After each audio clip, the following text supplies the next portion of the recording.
Alright guys, so you just got the console and you're like, how the heck do I put this thing on the bottom? Because I get it when it's this way. We could figure that out pretty easy because obviously you use the buttons on the back to align where these hooks go. That's fine. But how do you actually put it to the bottom? I looked at the manual. It's alright. It tells you the basics, but I just want to make a video to make it a little bit easier for you.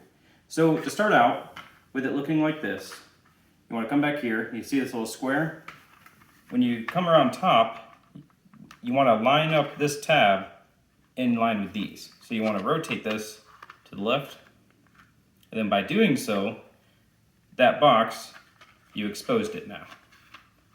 And what you exposed is the screw to actually hold it in place. So you just pull that out, it's right there.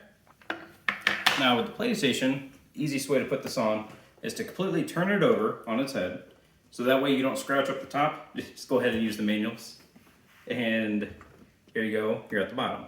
If you got some fingernails or even something really small, there's a little circle right here.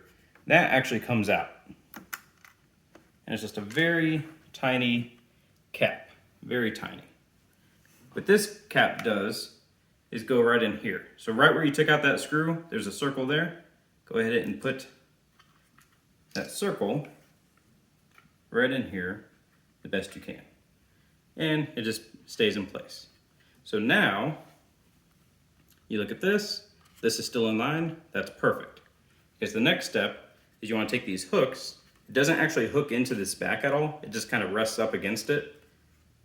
And you want to put the hooks towards the back. And then you just slightly push it up towards it. Again, it doesn't actually hook, it just presses up against it. Now you come up top with the screw, and it's perfectly in line with the hole that we just exposed a little bit ago.